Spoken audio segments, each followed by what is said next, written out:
जय श्री कृष्ण। पुनः आपका हार्दिक स्वागत है। श्रीमद् भगवद गीता उपनिषद के तृतीय अध्याय के क्रम में क्रमवार श्लोकों का ध्यान पूर्वक श्रवण करें एवं निरंतर बौद्धिक श्लोकों का नियमित आनंद के लिए चैनल को सब्सक्राइब अवश्य करें। कर्म योग और ज्ञान योग का भेद। अर्जुन उवाच ज्यायसी चेत्कर्मणस्ते मता बुद्धि अजनार्दन तत्की कर्मणि घोरे मां नियोजयसि केशव व्यामी श्रेणेव वाक्येन बुद्धिम मोहयसीव मे तदैकम वद निश्चित्य यन श्रेयो हमाप्रूयाम।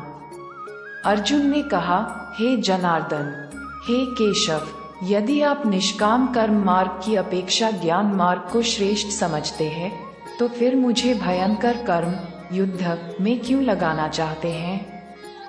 Arjun said, O Janardan, Hey Keshav, if you consider the path of knowledge superior to the path of selfless action, then why do you want to engage me in terrible action?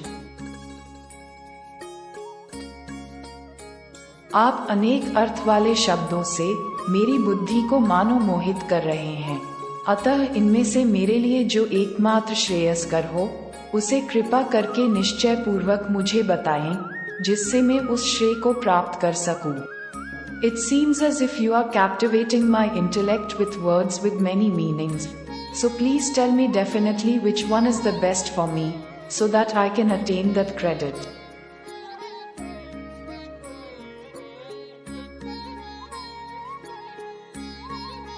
Shri भगवान उवाच लोकैस्मिन् विधा निष्ठा पुरा प्रोक्ता मयां ज्ञान योगेन साख्याना कर्म योगेन योगिनाम न कर्मणां नारंभा नैष्कर्म्यं पुरुषोश्नुते न च सन्नस नादेव सिद्धिम समधि गच्छति।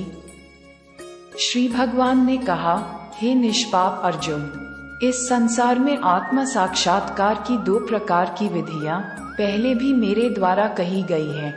ज्ञानियों के लिए ज्ञान मार्ग सांख्य योग और योगियों के लिए निष्काम कर्म मार्ग भक्ति योग नियत है। Lord Shri said, O sinless Arjun, there are two types of methods of self-realization in this world, as stated by me earlier, the path of knowledge, Samkhya Yoga, for the learned, and the path of selfless action, Bhakti Yoga, for the yogis.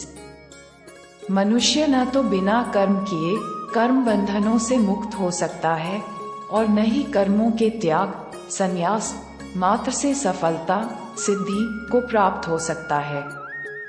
Man can neither be freed from the bondages of karma without doing any work, nor can he achieve success, siddhi, merely by renunciation of deeds.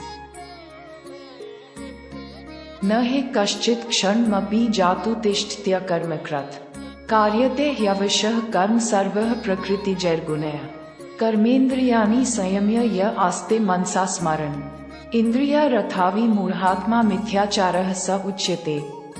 कोई भी मनुष्य किसी भी समय में क्षण मात्र भी कर्म किए बिना नहीं रह सकता है, क्योंकि प्रत्येक मनुष्य प्रकृति से उत्पन्न गुणों द्वारा विवश होकर कर्म करता है।